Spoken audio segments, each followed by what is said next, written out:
And part of the problem we are having is that in agriculture, when our people bring out the products, it is difficult to sell. Very difficult to sell, because if you look at in an area where Senator Ostan, the civil Senator Ostan represents, the area called Aniri, they do a lot of okra.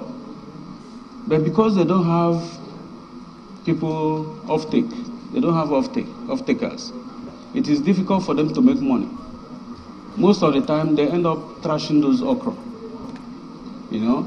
But if you have off-takers, maybe government taking it from them, you know, it will be easy for more people to be planting okra and more people getting paid out of using, out of cultivating okra. So that's the same for every other area of agriculture. You know, once you have an offtake, if government has an industry, which is the secondary economy, if you have an industry that is taking off the products, you know, more people will go into agriculture, and our youths will no longer be idle. And this will touch on the security of the zone as we talk, because if the youths are engaged, the security of the zone will be taken care of. So that's my take on how we can reduce employment. So this can be multiplied in a bigger thing like Nigeria. Your area of concentration in job creation will be agriculture and associated fields, and particularly where you have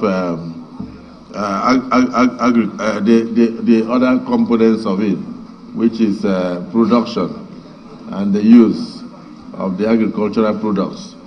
So if you have associated small and micro industries, then you have government creating a situation of off-taking, where they become the off-takers. So as they produce, those things are taken away. And so you make money in two ways also. Thank you for your contribution. You may now take a bow.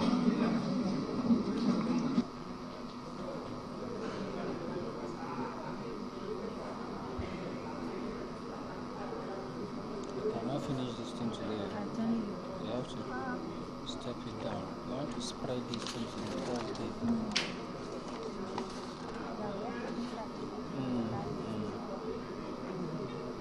Next person. Okay.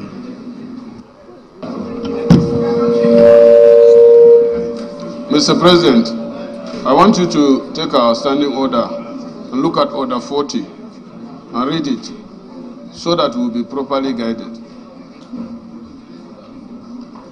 Or do I read it out? 41.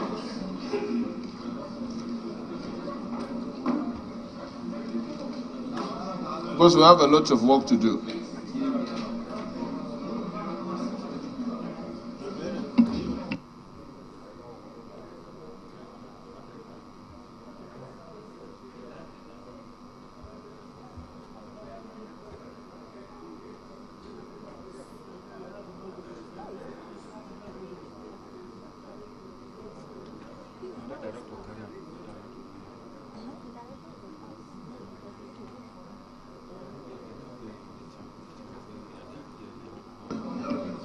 Do I go ahead? No. I'm just saying, you see, as we are screening, these issues of petition should only be directed as in the order. Point of order is noted.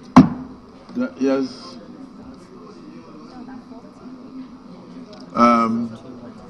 Distinguished colleagues, we have another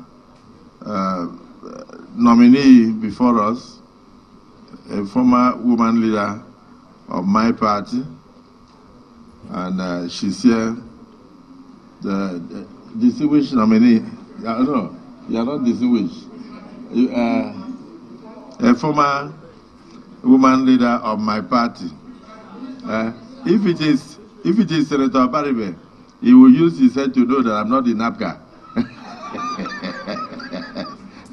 And if it is Senator Nengi, he will use his teeth to count his tongue. so my sister, go ahead. Introduce yourself and then small resume. And after that, you answer questions from your brothers and sisters in the Hello Chamber. Good evening, His Excellency, the President of the 10th Senate, my leader, His Excellency Godswill Akpabio.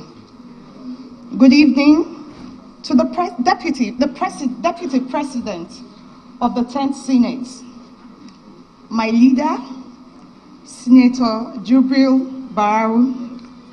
I hope I got it correct this time, sir. Thank you. The Majority Leader, the leader of the 10th Assembly and other leaders of the 10th Assembly. Good evening, very distinguished senators of the 10th Assembly. I stand before you today with profound gratitude to God Almighty and to the President of the Federal Republic of Nigeria, President Bola Ahmed Tinubu, with a deep sense of purpose to share with you a glimpse of my life's journey, my academic qualification, my experience and achievements as a Nigerian. My name is Stella Eriwo Gene Okotete. I was born on the 20th day of April, 1984. To late Francis Okotete of Ekerawe Kingdom in Agbaro, Warri, Delta State. I attended Twins Fountain Group of Schools, Ogunu, in Warri, Delta State, and proceeded to the Federal Government Girls College, Benin City, in Edo State, where I obtained my senior school leaving certificate.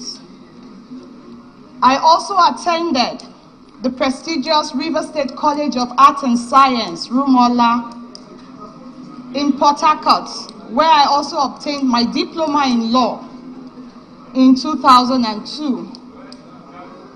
I also proceeded to Benson Idausa University in Benin City, where I obtained a BA in International Studies and Diplomacy, and proceeded to serve, where I did my orientation camp in Benin, Kebbi State, and finished my service in Edo State. I served with Braindor Ventures Limited, 20 Ekenwa Road in Benin City, Edo State, and went into politics. I had my share in politics as I was affirmed by the appeal court as a councillor representing the good people of Agbaro in Ugeli North Local Government in Delta State. I held that office for a period and served as chairman of the Councillors Committee on Education and the vice chair on health. During my short stay in the council, I was able to drive the governor's free education projects and programs in my local government. The governor found me worthy and appointed me as a special assistant in 2011 on Millennium Development Goals in Delta State. As SA Millennium Development Goals, I was more in charge of monitoring and evaluation, policy formation, and implementations of the Millennium Development Goals across poverty eradication, maternal mortality reduction, and child mortality reduction, as well as projects that has to do with education. In 2015, May 29th, the tenure of His Excellency came to an end.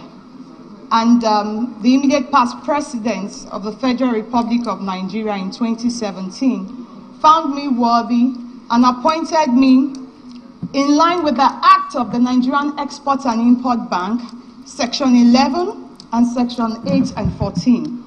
He appointed me Executive Director of the Nigerian Export and Import Bank in charge of business development. The functions of the ED of the bank, which I still hold till date, is to drive the business directorate of the bank, to create quality risk assets, and also provide funding to exporters in the non-oil sector.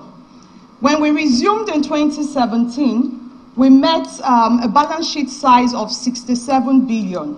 We grew it as at 2022, when our tenure was renewed, to 256 billion.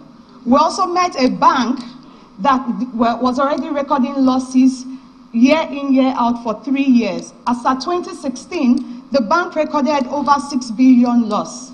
Today, the Nigerian Export and Import Bank is standing shoulder to shoulder as one of the leading export credit agencies of Africa. We recorded profits in 2022 of about 6 billion naira.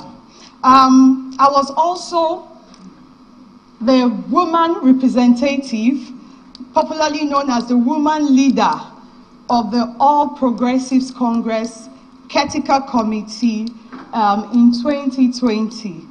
As woman leader of the ruling All Progressives Congress at that time, I was able to bring to bear quality representations for our women, and we established new policies that would help shape visibility for our women across board. One of it is the Progressive Women Academy, which was approved by the Apple Store and the Google Store. It's an online academy where women can learn various soft skills to make themselves not just visible in the business space, but also in politics.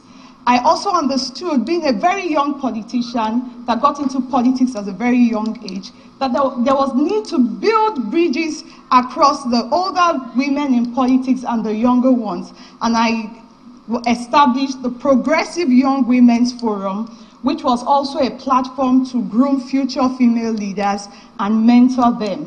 I'm proud to say today that I have women who were part of my mentees, serving as commissioners, elected as House of Assembly members, and also councillors, and currently some of them as special assistants and advisors at various state levels. I also created the lobby group of the APC women, and were able to galvanize stakeholders to accept the responsibility to push for more visibilities for our women. Based on that, when we did the review of the APC constitution, we were able to accommodate another seat for a woman in the NWC. Today, that's the only party in Africa that gives 2 seats, the leader, the woman leader seat, and the deputy woman leader seat, to women in the NWC. I also, by the grace of God, was also able to influence such platforms for women across the party structure at the state, local government, and senatorial district. Mr. Senate President, while in Nexim, I'll tell you that I noticed that there was a short in our exports, especially with our commodity exports. Commodity exports in Nigeria, when we resumed, was at its lowest. And we noticed that export of commodities in its raw form means we're exporting labor and we're receiving nothing but very little earnings in FX. And to grow the sector, we decided to introduce products that would add value and export. Today, under our leadership, the leadership of Abubakar Bello and my humble self and my other colleague Bala Bello, we're able to initiate the PAVE agenda, the produce, add value and export. Today we are producing cashew nuts from Nigeria and exporting. We're also processing other agricultural products for export. Distinguished senators, in conclusion,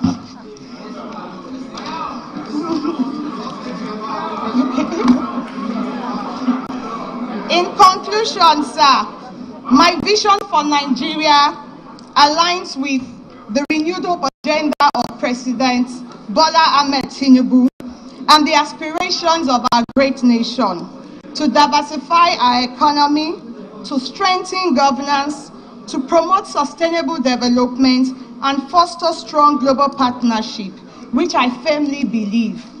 As a young politician, I have a creed, and I believe that public service is an opportunity for me to serve humanity, to give my best, and to ensure that I become a model for other young women in Nigeria and in extension Africa, so they could also add to the economic and social development and growth of their nation. Thank you very much, distinguished senators.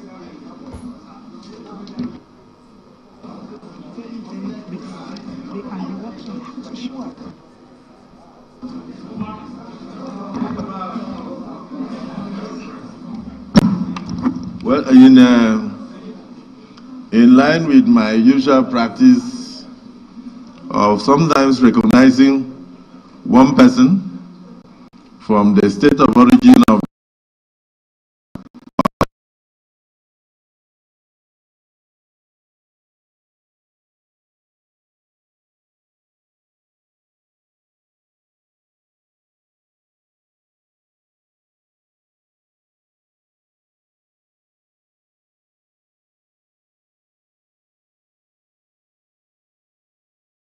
and mentoring,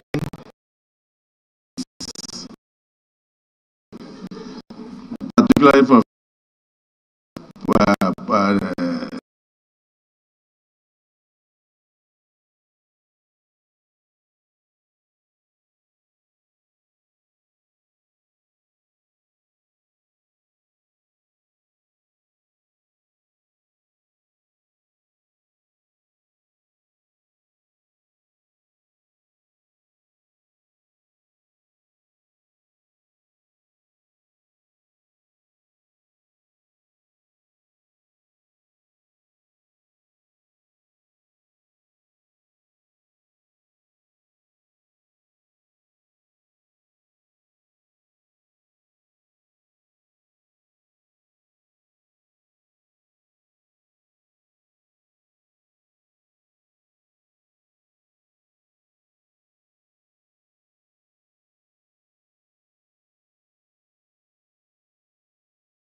in the background of dwindling oil reserves and a move globally away from fossil fuels to more sustainable forms of energy.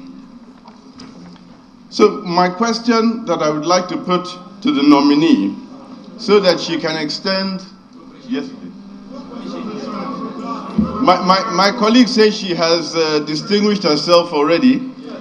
So what remains is for me to say that I speak on behalf of my two colleagues from Delta State, who are both fully in support of the nominee, and to ask distinguished members if the nominee from Delta State could please be recognized for her good work at Nexim Bank, with the background that she has served one complete term at Nexim Bank, and that term has been renewed about a year ago, which shows that she has distinguished herself at the bank. With that, Mr. President, I ask distinguished members to please ask the nominee from Delta State to please take a bow and go. Thank you, Excellency. Off your mic. Honestly, when she mentioned that she was the woman leader of the greatest party in Africa, I just remember that we are all from political parties, and in normal circumstances, the party is supreme. Is it the wish of the Senate that the nominee should take a bow? Yes. Those who are in support say aye. Aye. Those who are against say nay. The ayes have it.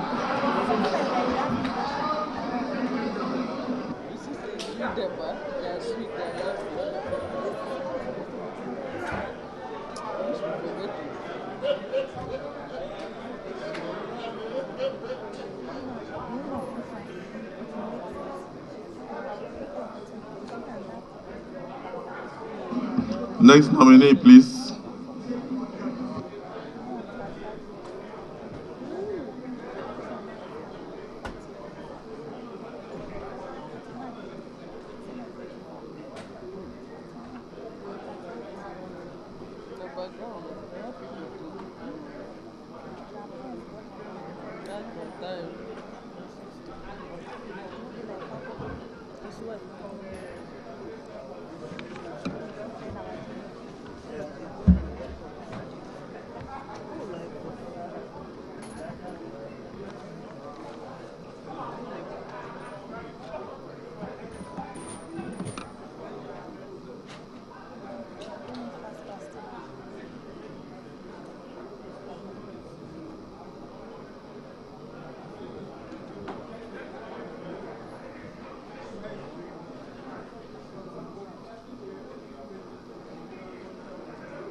Distinguished colleagues, we have before us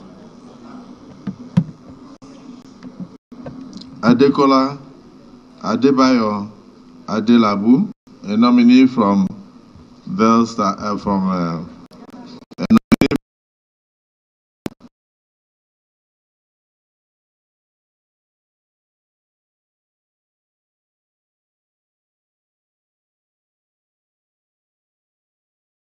answer some questions from the distinguished senators.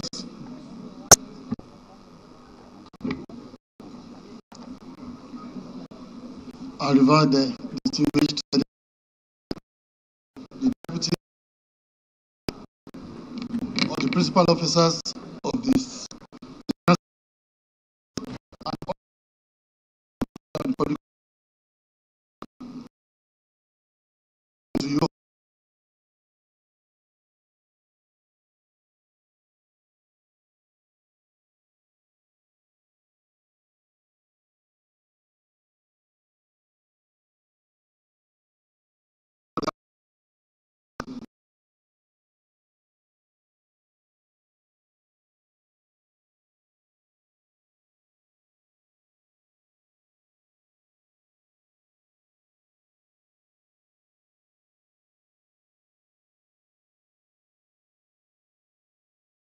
News from Oyo Central. Tarafadin Ali is from Oyo South. Dr. Yusuf is from Oyo, representing the group of Oyo Central. I am happy to be back here once again, having been screened clear here 9 years ago. 14.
Later changed to Ibadan Municipal Government Primary School between 1976 and 1982. I proceeded to Lagelu Grammar School, where I had my secondary school between 1982 and 1987, achieving my West African School certificate with 6 distinctions and 2 credits. From there, I proceeded to Obafemi Awolowo University, Ile-Ife, between 1988 and 1992 to read accounting. I left the school in flying colors with a first-class degree in management and accounting. I'm a chartered accountant. I'm a banker, having qualified in 1996 as a fellow Institute of Chartered Accountants of Nigeria,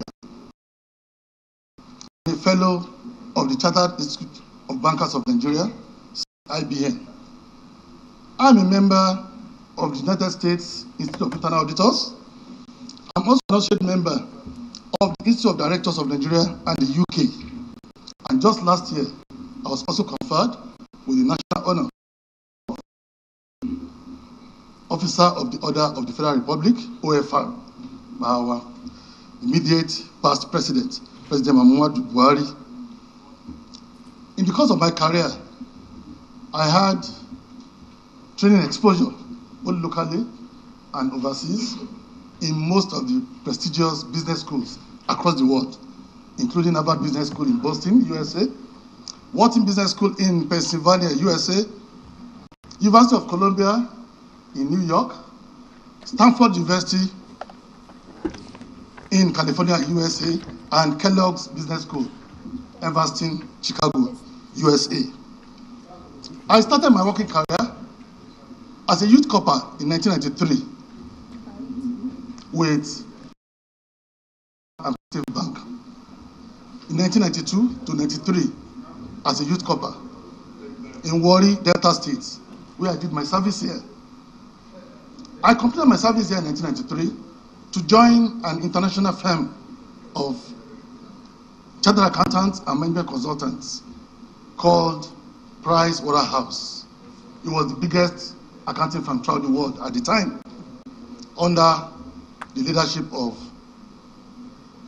Mr. Nsa Harrison, that we all know as the great accountant before he left us.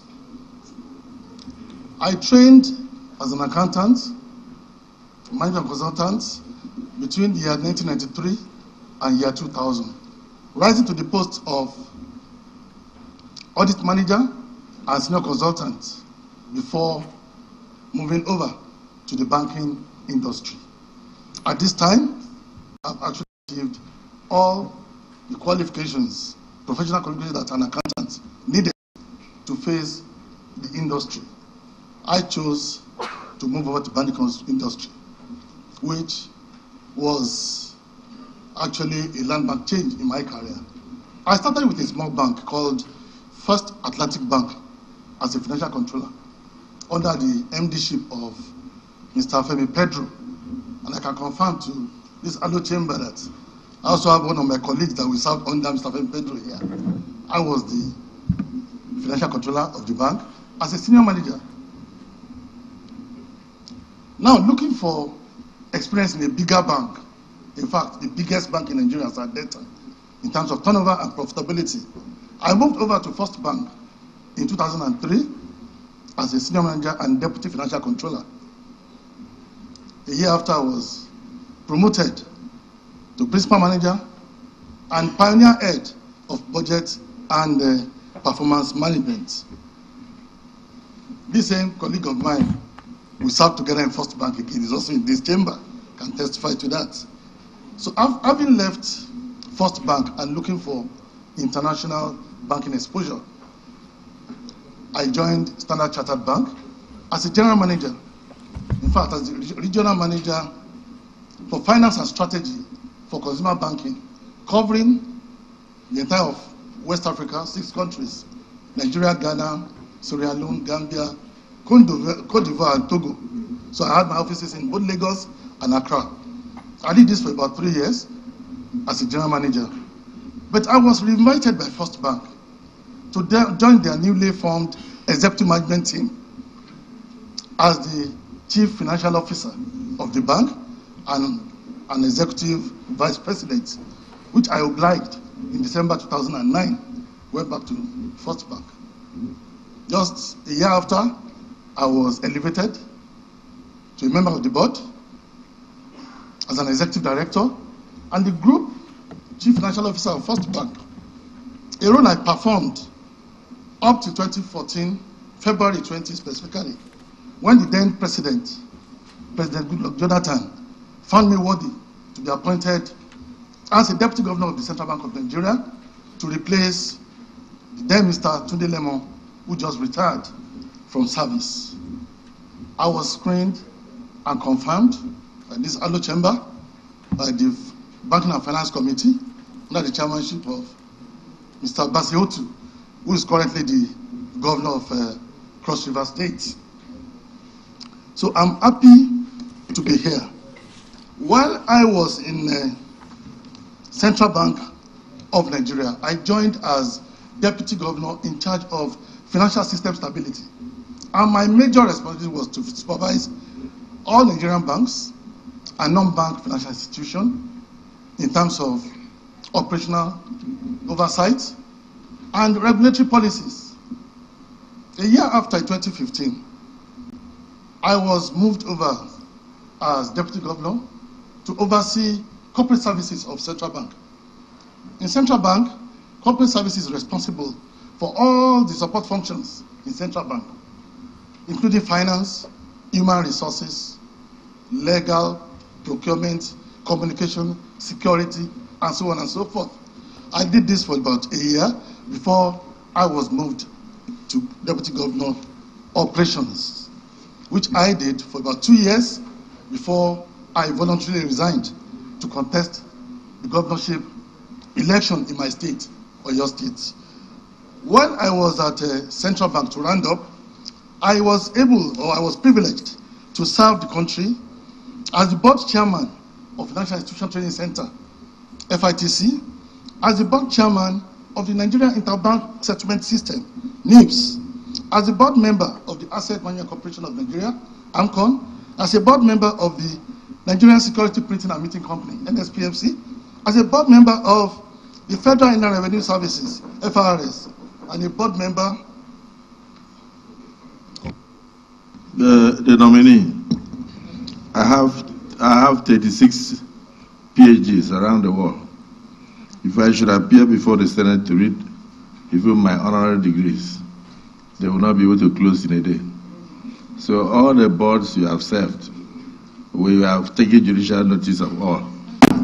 Now let me invite somebody from Oyo State to find out when last you visited home.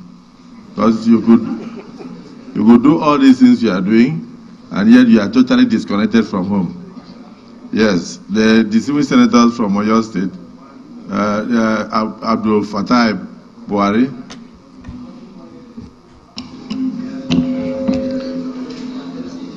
Mr. President, distinguished colleague, my name is Buhari Abdul Fattah. Mr. President, I will start from where you raise an observation. Myself and my two other colleagues, yesterday we met on our nominee, and we all agree that he's a known person to us. We know him very well. That you are saying that when last did he visit Oyo State? He resides in Oyo State, he resides in Ibadan. So the visiting aspect does not even come out of it at all, because that's where he stays. Mr. President, myself and my colleagues yesterday, when we were discussing him, we were so happy, and we know he's a very brilliant chap. And like the logo of my state, we are a pace setter. We are not asking him to take a bow. We want the Senate to see the product of the first class we have. Ask him question, and we'll answer you very well. Because we are proud of the product we have. Mr. President, in 2018, during the 8th Senate, he came to me one day, after he was the deputy governor of CBN, and then I said, Egbon, I will resign. I was dreaming, you resign what? He said, I want to resign from there. Why are you resigning? He said, I want to go and contest for governorship. That day I said, why? He said, look, the question is that I want to serve the people. I have the instinct that I want to serve. I agree with him that day, because for somebody to say he's leaving an exalted position of deputy governor of Central Bank, number 2 in command at that time, that I want to serve, you can see the sincerity that he really wants to serve. So at that time, with him, day in, day out, I was always in the cranny and corner of all our state during the campaign. Unfortunately, we didn't win at that time. But since that time, he maintained constant relationship with the grassroots. So for the president taking him, because our product is a first-class product, is a good person that can serve in any ministry. When I say any ministry, when you go through his CV, Mr. President, it speaks volume. And can you even see, Mr. President, you have to come in at the right time that, look, if me as the Senate President start reading my CV today, maybe we will not live here. He's so proud of what he has. Mr. President, my two other colleagues can confirm and say something about Adelabu. It's a first-class product. Thank you very much.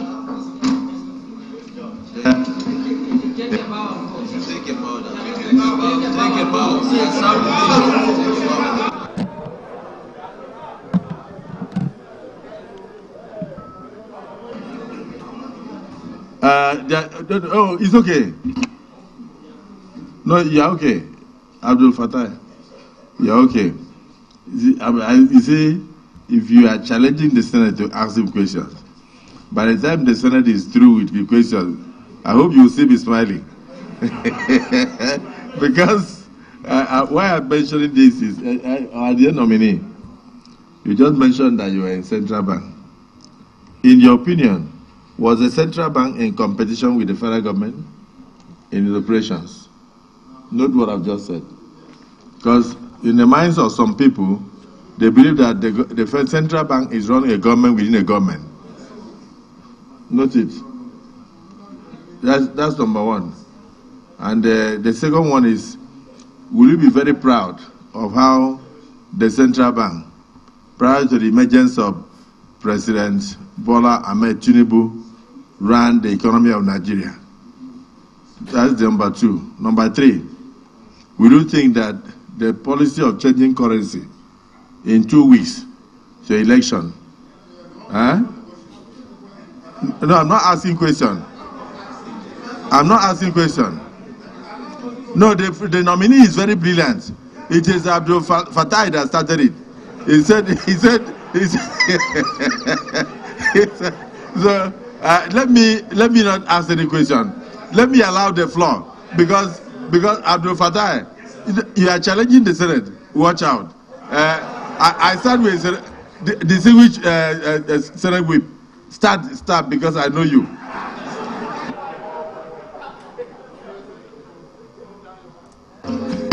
Well, distinguished colleagues and SP,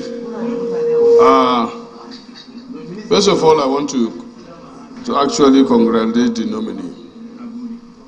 And Mr. Senate President, I stand here to always guide the Senate. This gentleman was before us, and we screened him to be the deputy governor of a central bank. The Senate has not changed. The content may have changed, but the rule of the Senate is still the same. We have screened him before, and he left to contest. But my question, because Buhari asked for it,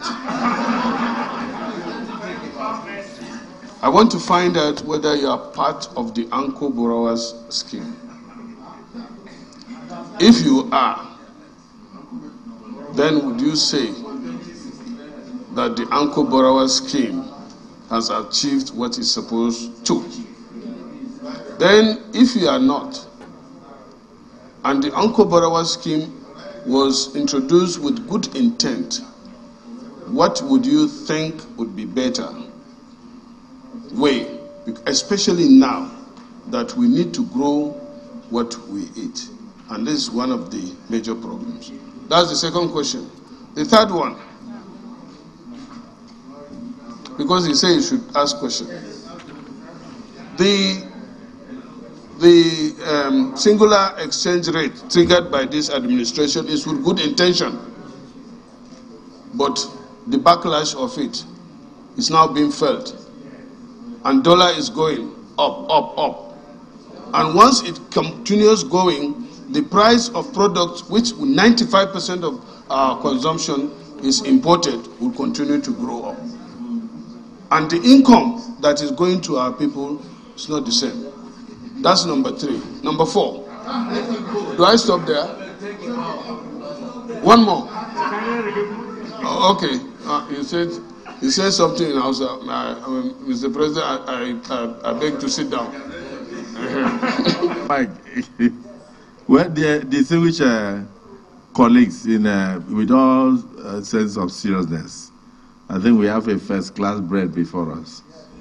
But what distinguished Chief Whip of the Senate was trying to say was that it should compare the multiple exchange rates that probably operated in their time with a single exchange rate currently in place and advise on which one is the best. Before you answer that, let me get former Accountant General of the Federation, former Governor of Gombe State, and now distinguished Senator Dan Kwambo. You know a lot about the monetary industry. Please also ask him.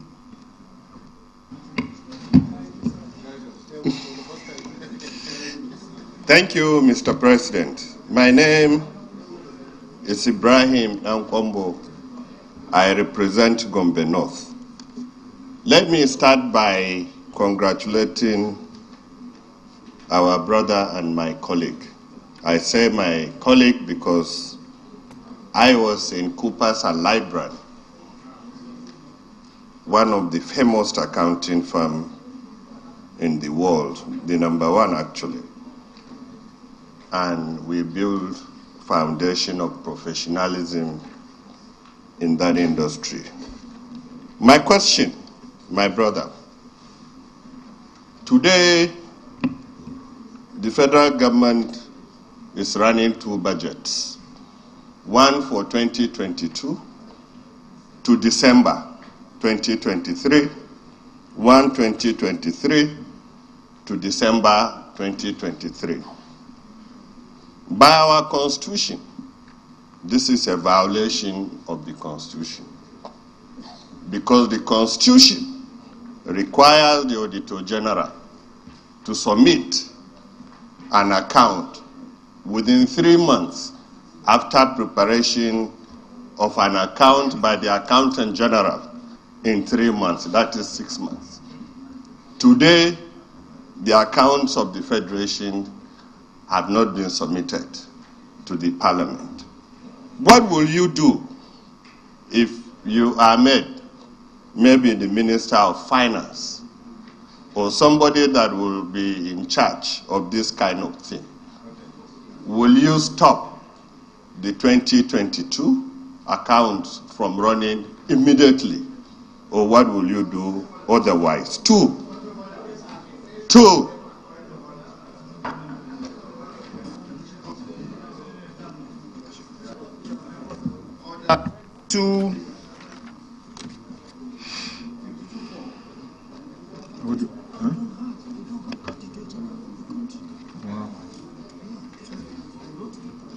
Yeah.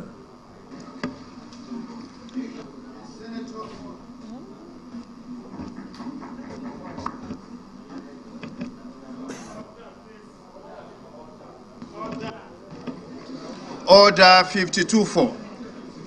With your permission, Mr. President, may I read? But Ojibren cannot. It's 52-4.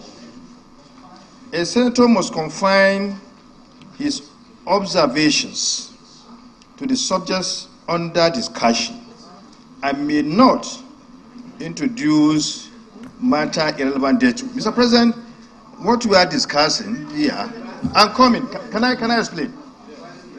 We are screening a nominee here, but my distinguished colleague brought a matter that is irrelevant and not true. Excuse me. Order, please. Order, please. Order. I will need to explain, please. He is misguiding the Senate. We are not operating two budgets in this country. We are not operating 2 budgets in this country. What happened really was that at the end of 2022, the capital budget was not fully implemented. Why do I say so? Because certain items of expenditures that were started could not finish. And so here in this Senate, we requested that the executive government should be given the opportunity to conclude those projects. That's what happened. And so we passed a motion here. We passed a resolution. So, excuse me. Order, please. Then a resolution was brought by the Senate. A resolution which Senator Alero will attest to, that we should be able to finish our roads and so on and so forth, because money was provided, but there was a problem because of rainy season. We could not finish. And so that what happened. It was done in the interest of the people of this country and by the support of the Senate. So I think we should guide the Senate. We should order. We took the decision ourselves. Order, please. Order. We took. Can I explain, please? We took the order, please. We took the decision here for the interest of the people of this country. It was our resolution here.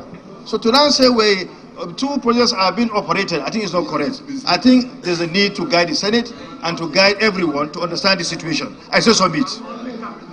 And only capital.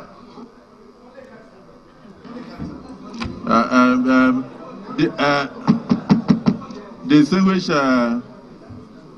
Deputy Senate President, well, your explanation is to reflect that distinguished Senator Dan Kwambo was about to mislead Nigerians and that we are running two budgets, when in reality he was also questioning these hollow chambers for passing a resolution that some of the capital budgets that were not finished in 2022, but which monies were provided, should be allowed to continue.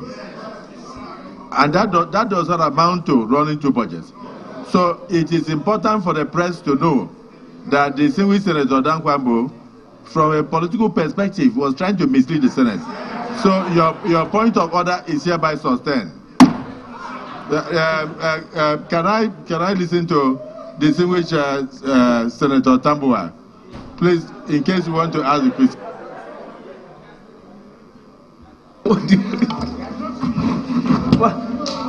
Have you finished?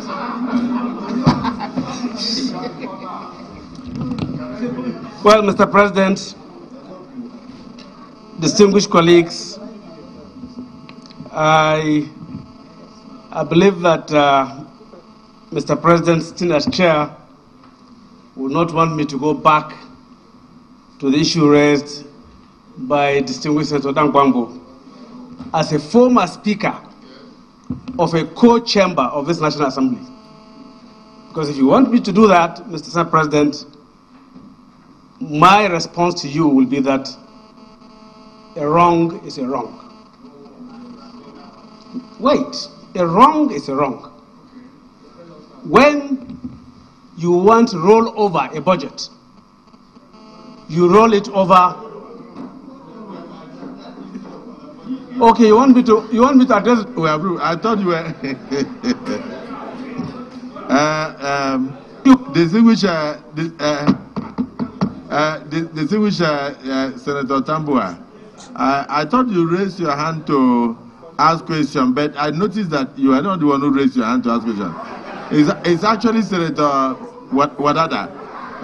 Senator Wadada. So I think my eye caught the wrong dress.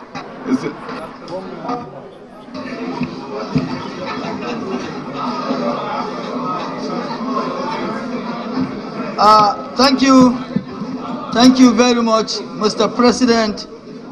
Mr. President, sitting as chair, distinguished colleagues, I remain honorable.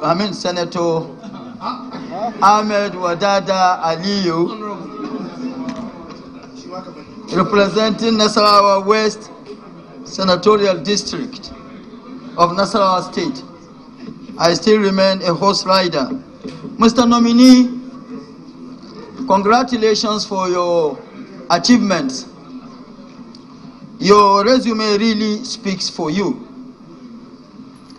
My question, I have two questions for you. One has got to do with your family background. You are a grandson of a great politician who was positively on the opposition side. As Deputy Governor in Central Bank of Nigeria, you were there when the bank overlapped its bounds, went beyond monetary policy, jurisdiction of it, to fiscal policy, and intervening in virtually everything, took over the constitutional responsibilities of agencies that were created by act of parliament. You were there, and coming from the family you came from, we would have expected you to have done something. Now that you are a nominee on your way to becoming minister, and by your resume, you are very likely to be a minister of one of the economic ministries. If you find yourself in the same situation you did in CBN, and with due respect, I wouldn't want to say compromised, but kept mute where you needed to talk. I mean, that is it. Secondly, though it did not happen while you were at the bank, but it happened, I mean, you got into the bank with the policy in place. Today, it is a policy of the central bank that every chief executive of commercial bank should exit after 10 years. This policy had nothing, at the point of inception, had nothing to do with the shareholders of banks. Don't you think that such a policy should be reviewed? Because where a chief executive is performing, effectively driving the bank to profitability and profitability after profitability, and then after 10 years, he or she growing the assets of the bank, and after 10 years, he or she is asked to exit, even if the shareholders of the bank are comfortable with him. You agree with me? There are bankers around the world, like David Zalman of Prosperity Bankshare, who had spent 21 years as chief executive because the shareholders of the bank were comfortable with him, and he was adding the needed and required value. What would you do differently as far as that policy is concerned when and if you find yourself in an office that is relevant to this? This is my submission, my 2 questions to you, but congratulations for your achievement so far. Senator Wadada, if I heard the nominee very well, he pointed out that he met with his senators. Senator Abdul Fattah, you confirmed that many years ago, and then he now hinted you that he felt he should go into service to humanity. He would like to serve his people, and because of that he resigned as Deputy Governor of Central Bank. So some of the questions we are asking, that action had actually answered some of those questions. Distinguished Senator Solomon Adiola Ademiloku,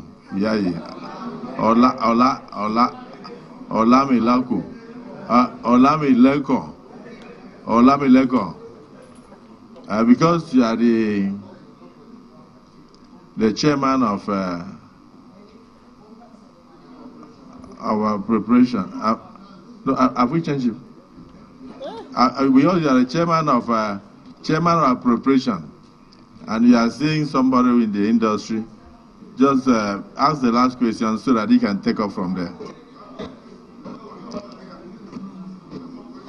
He is going to answer the questions. Thank you, Mr. President.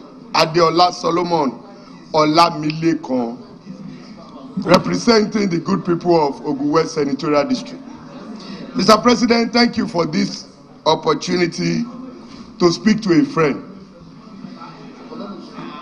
Mr. Adelabu Adebayo Adekola is a friend of long standing, a first-class graduate of developmental economics from Obafemi Awolowo University.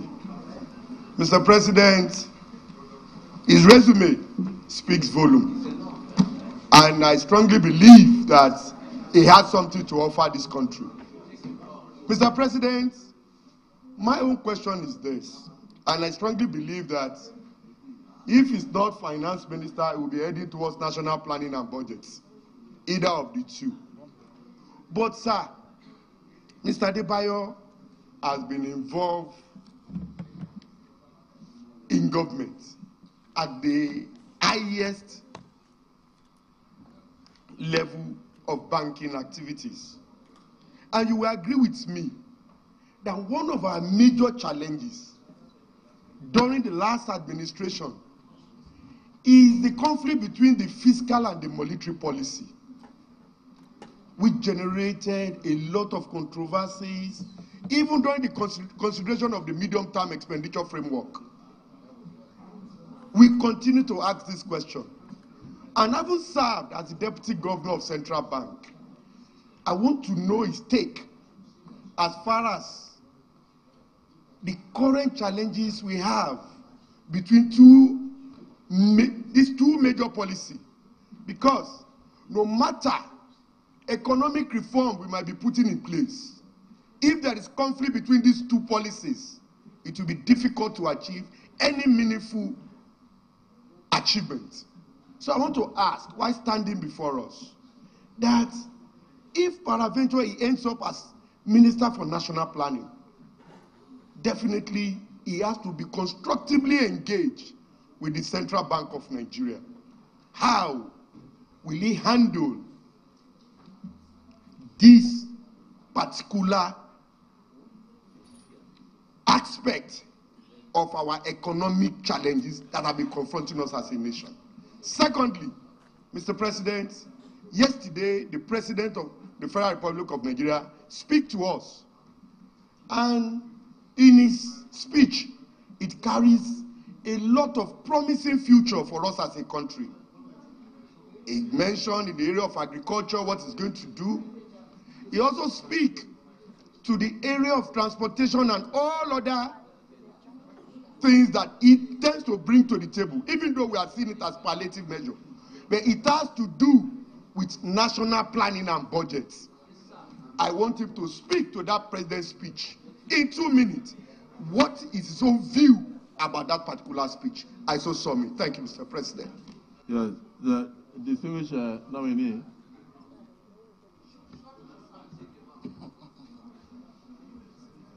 Distinguished senators,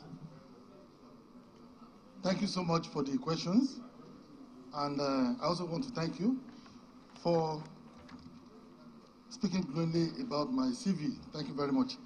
I will start from the question by our revered Senate President. Was CBN in competition with federal government? Of course, CBN can never be in competition with the federal government because Central Bank of Nigeria is an economic arm of federal government, which handles or oversees the monetary policy functions of federal government. The second arm is the Ministry of Finance, Budget, Planning, AGF, that oversees the fiscal policy arm. And technically, I don't really see anything wrong about the structure of the CBN, but the only issue which I will be open to this allo chamber is around the governance structure of supervising the CBN itself. I want to state that power corrupts and absolute power corrupts. Absolutely. There are 3 highest decision-making bodies in Central Bank of Nigeria: the Committee of Governors, Monetary Policy Committee, and the Board of Directors. The CBN governor is the chairman of these 3 committees, which is good. There's nothing bad in it because all over the world, the independence of the CBN must be guaranteed. But the governor is just the first among equals. There are 5 governors in the Central Bank of Nigeria, a governor and 4 deputy governors. We must ensure that the appointment of the 4 deputy governors must be independent of the Central Bank governor, so that they are not subservient to the governor himself. Number 2 is the fact that the reporting line is the governor to the presidency. And for 5 years,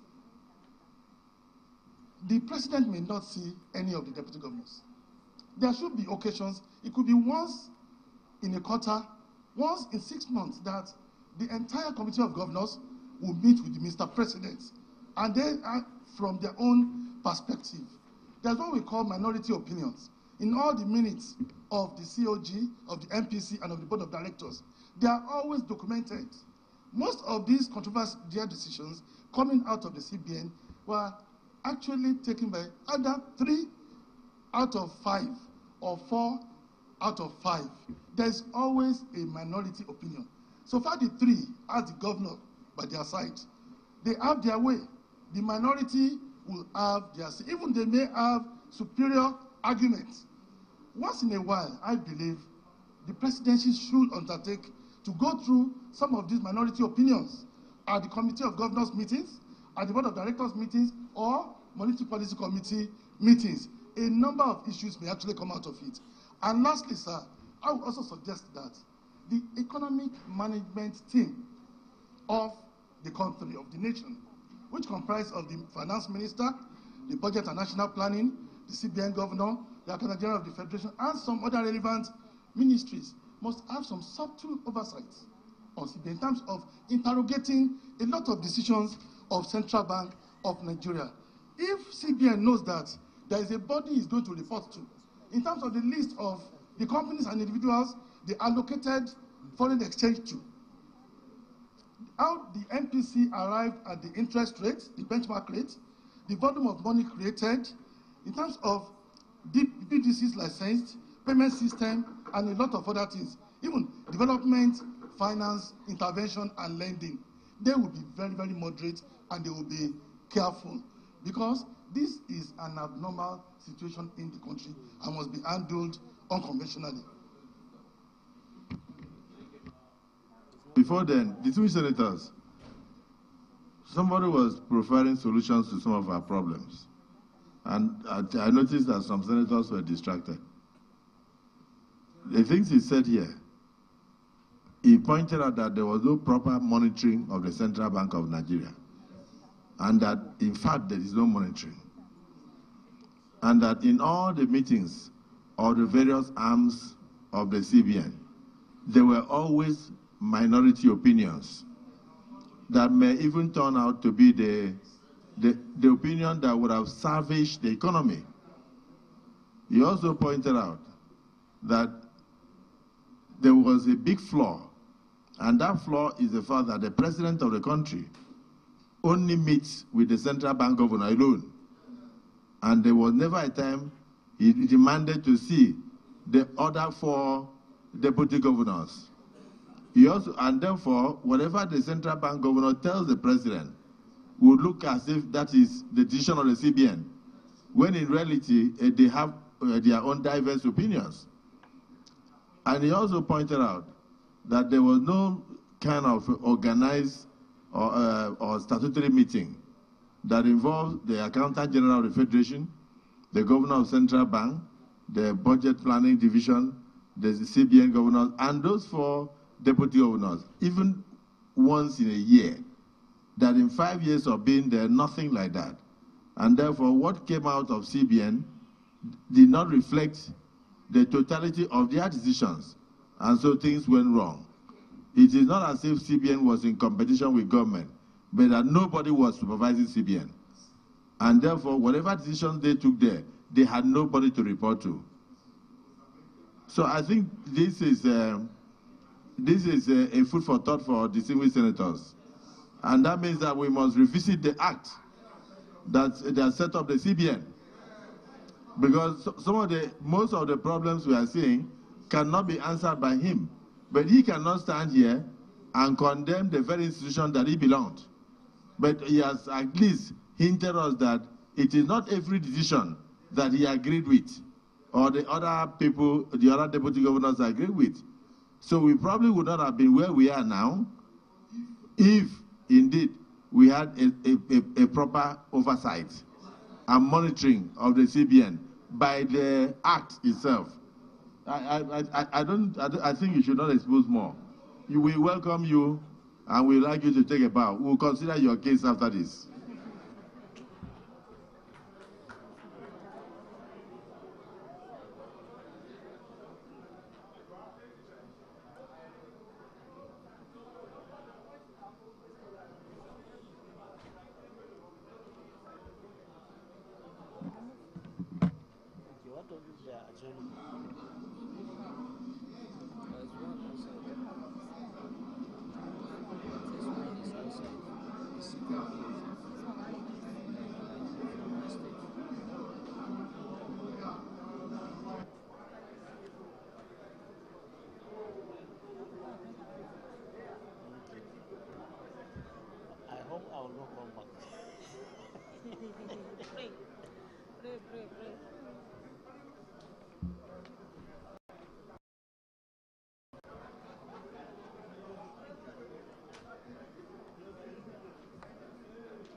Based my conversation on facts.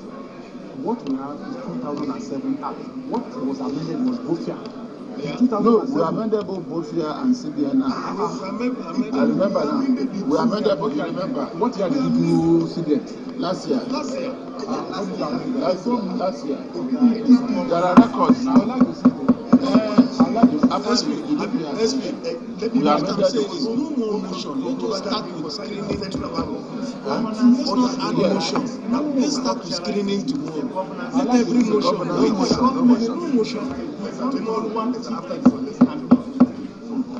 Oh yeah. No, we must see one more. And actually, why people like that? Because they are not the people can help Anat. The president can help. After they will not take Anat. We are tired now. Somebody's mic on. Is that mic on? Press it down. Press it down. No, this is his nominee. He will only take a bow as a former member of the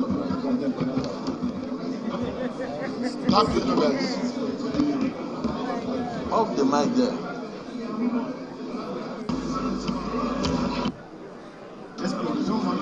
Okay. Distinguished colleagues,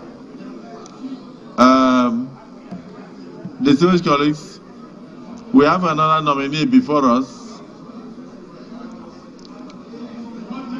Distinguished Right Honorable Ekperikpe Ekpo. Just run through your brief resume of yourself so that Nigerians will get to know who you are. as quickly as you can.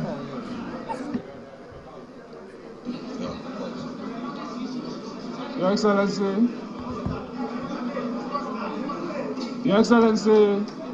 the Senate President, Your Excellency, the Deputy Senate President, principal officers of the Senate, distinguished senators, permit me to recognize senators from Akwa Ibom State,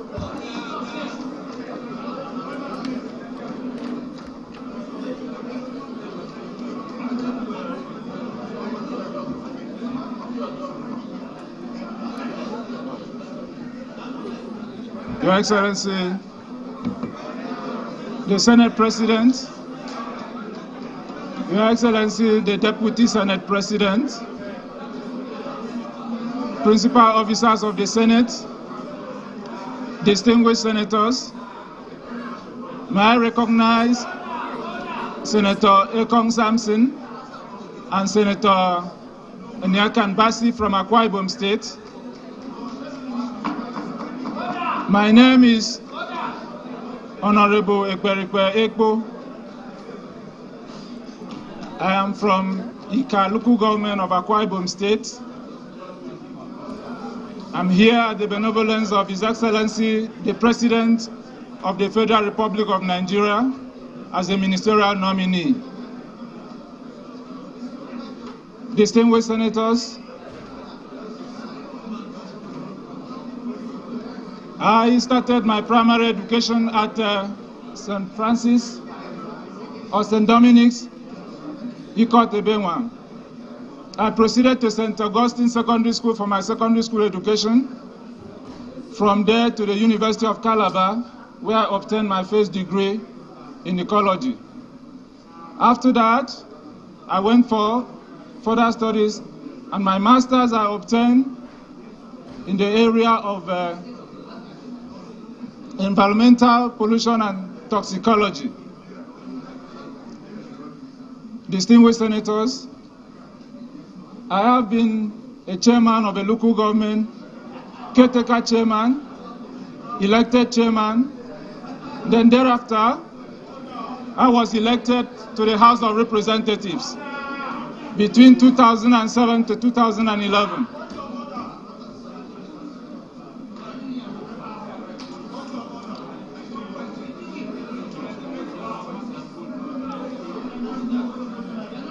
So while in the House, I was appointed into Committee on Customs, Deputy Chairman, Committee on Industries, Committee on National Security and Intelligence, Committee on Power, and Committee on Niger Delta Affairs.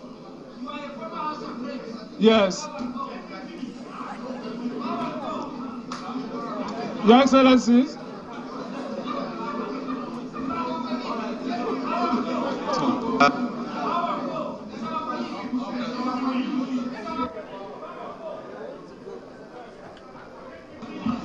Distinguished Senator Abu. Mr. President, distinguished colleagues, my name is Senator Ishiako Abo. I represent the good people of Adamawa North. Mr. President, we have a convention. We have a president. This is a former member of the House of Representatives and our colleague in this chamber. Nigeria operates a bicameral legislature. It's our colleague. Please, sir, take a bow and go. Thank you. Is that the view of the chambers? Yes. Those who are in support say aye. Aye. Those who are against say nay. The ayes have it. You may take a bow and go.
Distinguished senators, please, let's maintain order. Let's maintain order, please. Let's maintain order, please. Distinguished senators, take your seats. Adjournment.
Senator Gumer.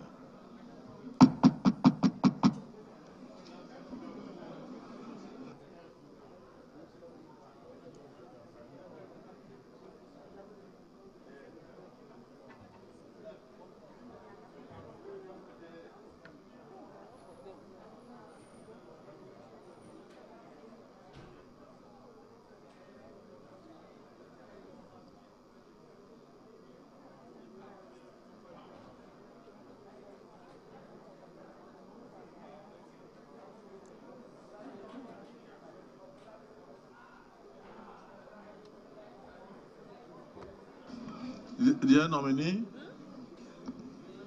congratulations.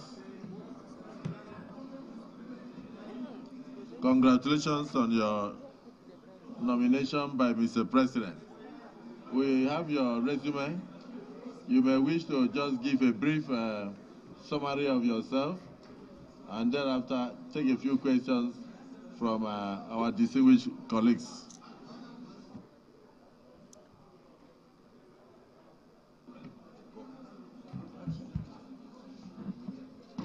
A'udhu billahi minash shaitanir rajim. Bismillahir rahmanir rahim.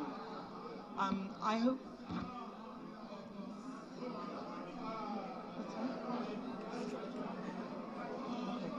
All right. Your Excellency.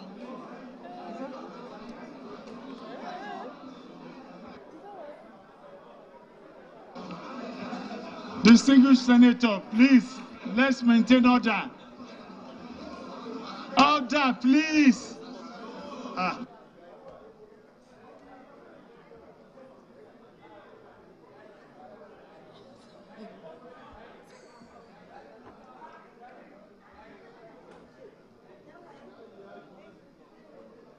Yeah. Distinguished Senator Godswill Apabio, the Deputy Senate President, Senator Jibrin Barrow, other distinguished principal officers of the Senate, the distinguished senators from Katsina State, Senator Abdul Aziz Adua, Senator Muntari Dandutse, Senator Nasiru Zangwandora. May I also take a moment to specifically mention the female senators, Senator Banigo, Senator Adebule, and Senator Ireti Kingibe.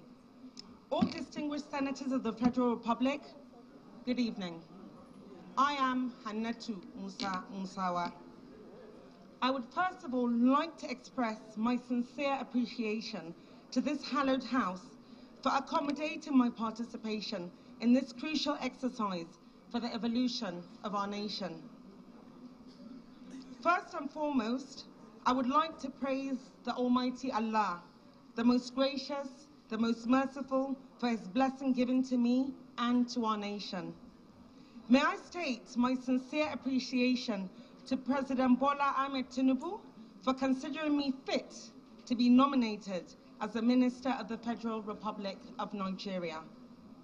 I stand before you today deeply touched and inspired, and with profound gratitude and a deep sense of purpose as I share my journey with you. My journey thus far begins and ends with two stories of two African boys. The first is the tale of a little black boy born in the rural setting of Bichi in Kano State into a humble family that struggled to make ends meet. By accident of birth, he started off selling cola nut on the streets just to make ends meet. But by determination, courage, innovation, initiation, toil and focus, he found himself standing beside Malam Aminu Kano during the Northern Elements Progressive Union movement, studying at Cambridge University, speaking Mandarin, becoming one of the most prolific Northern politicians of his time, and empowering his children, especially his daughters.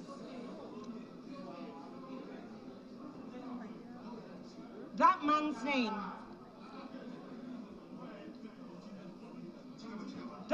name was Alhaji Musa Musawa, and he was my father. He passed on exactly 147 days ago, approximately 3,551 hours ago. As I stand here today, I do so in fulfillment of his journey, of his legacy, and of his effort. My greatest regret is that he is not alive to see his third-born daughter being screened as a ministerial nominee of the Federal Republic of Nigeria. I grew up as a daughter of parents that cherished learning and believed in the power of justice to transform lives. The foundation bequeathed to me by the parents and community that brought me up planted in me a lifelong commitment to pursuing truth, fairness, and equality. Politics may mean different things to different people, but it has become another avenue for me to drive change. As reluctantly as I am to call myself a politician, however, when one has been an active participant in the political game for 21 years, one is forced to come to terms with the fact that, yeah, honey, you probably are a politician. My political journey started in December 2002 when I joined the Buhari organization.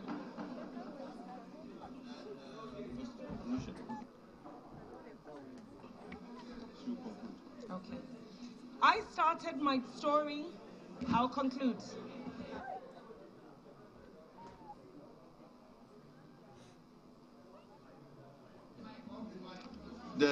What we expect from you is just verbal summary of yourself. My name is this, that, not an address to the United Nations. So, and once you do that, you now wait for us to guide you as you progress. So I think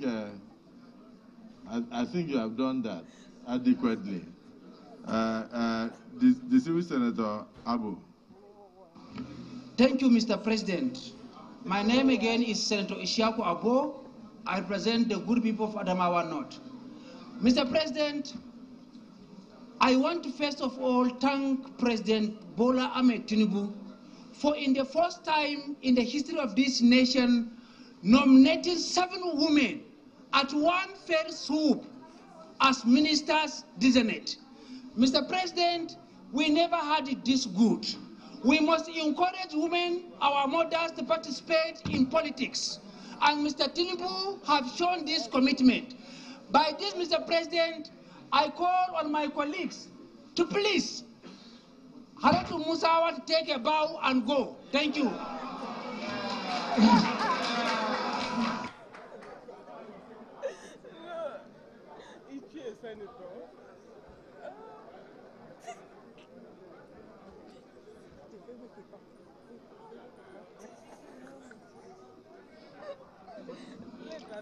Distinguished Senator Ismail Akawu.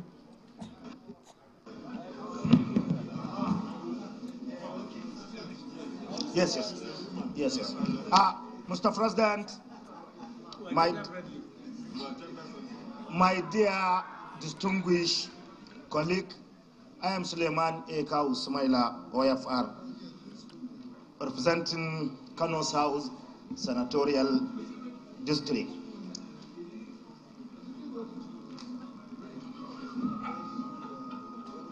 Mr. President, I want to establish from where my dear colleague, distinguished Senator Ishaq Abu stopped. This hollow chamber, and of course, in the spirit of working together with the executive, with our president, I think we need to commend Mr. President, and in commending him again, we need to show it practically of supporting his nominee and allowed her to go or to take bow and go to support him. This will show how friendly, gender friendly the Senate are and our dear distinguished President of the Senate. Secondly, I so submit, Mr. President. Thank you. Distinguished colleagues, I just went to this side. I listened to Senator Abu. I came to this side. I listened to Senator Kawu, and there seems to be unanimity of thoughts. Is it the view of this Senate that the nominees should be allowed to take a bow? Those who are in support say aye. Those who are against say nay. The ayes have it. Distinguished nominee, congratulations. You may take a bow and go.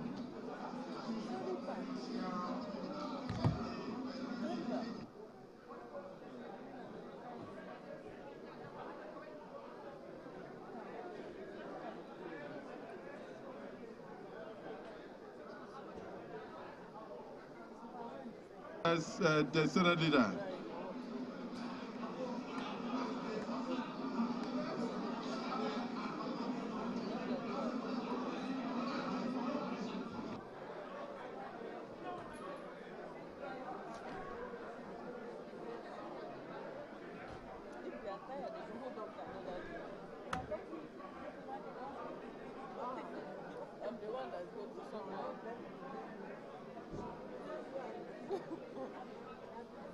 I'm telling you.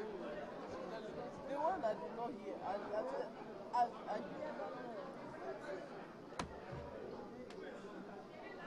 this is the name is wrong.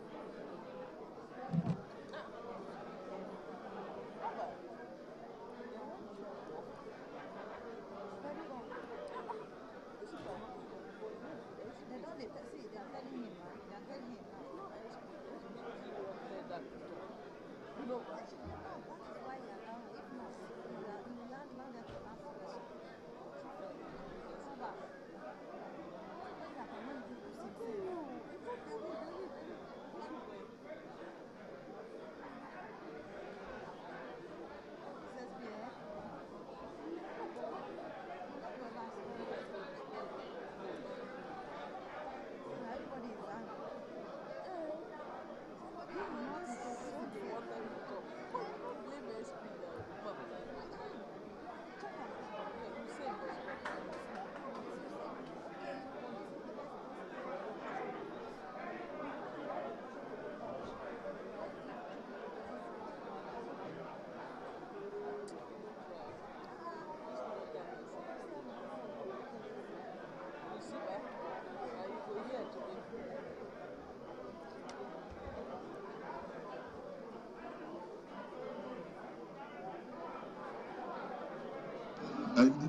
Leader of the Senate.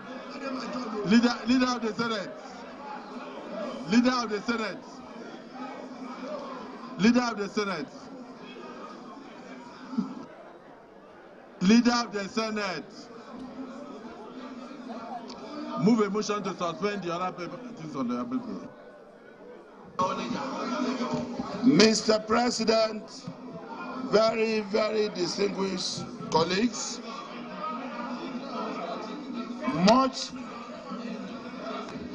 Mr.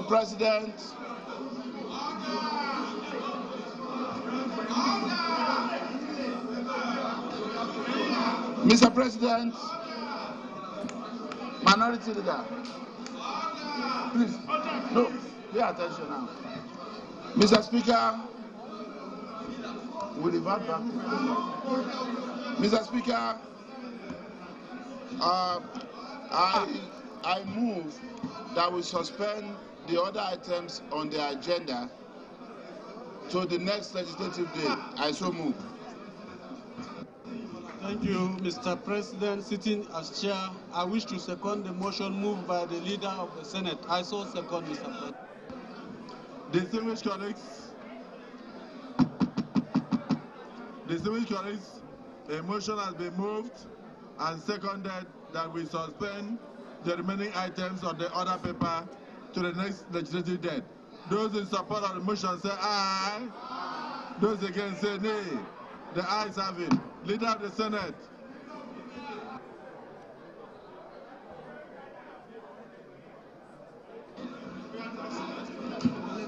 Yes. Mr. President, distinguished colleagues, I move that the Senate revert back to plenary for the chair to report progress. I so move. Thank you, Mr. President. Sitting as chair, I wish to second the motion that the Senate President move back to plenary to report progress. I so second. Distinguished colleagues, a motion has been moved by the leader of the Senate and seconded by the minority leader that the Senate do revert to plenary to report progress. Those who are in support of the motion say aye. Those who are against say nay. The ayes have it.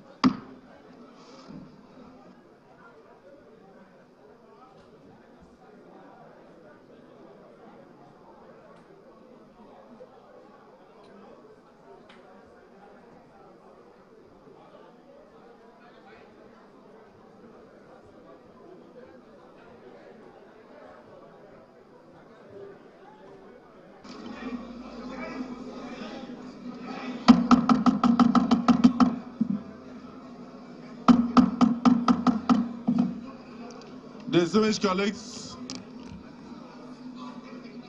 the Senate in the Committee of the Whole resumed consideration of the request of Mr. President, Commander-in-Chief of the Armed Forces for the confirmation of nominees for appointments as ministers of the government of the Federal Republic of Nigeria.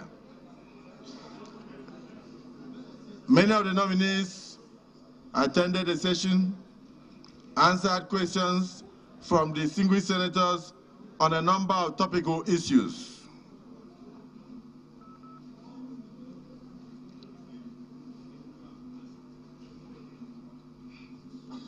The aforementioned nominees appeared before us today.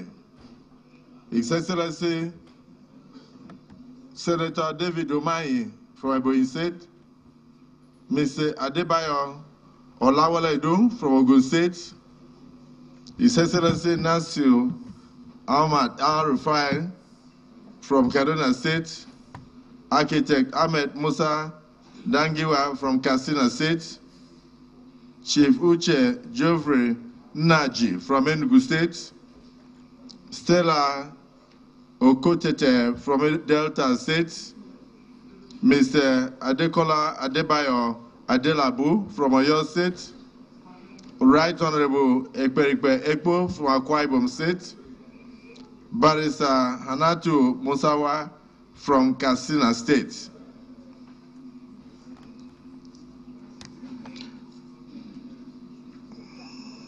Further consideration of nominees have been deferred to the next legislative day.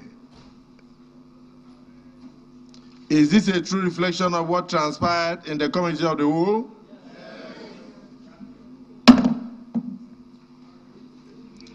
Having exhausted the items on the order paper for today, this Senate stands adjourned to Wednesday, the 2nd day of August 2023 at 11 a.m. prompt.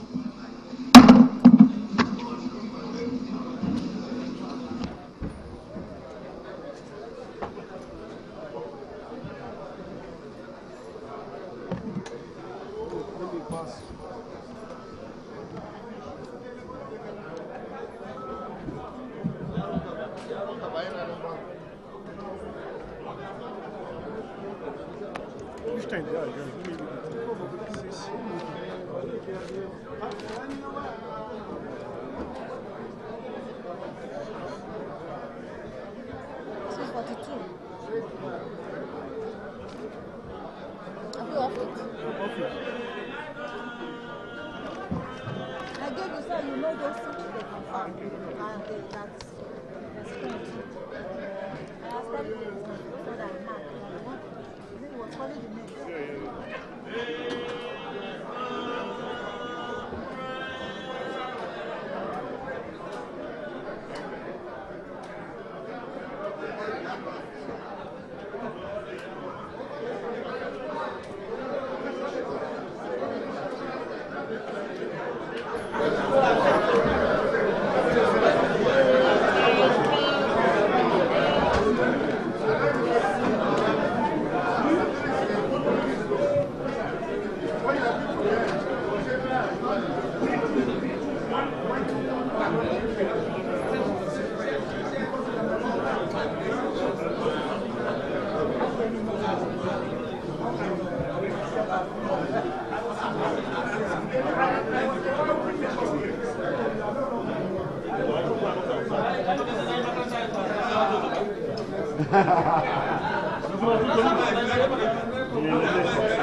that may precipitate any onset heart failure or may even precipitate any onset heart attack.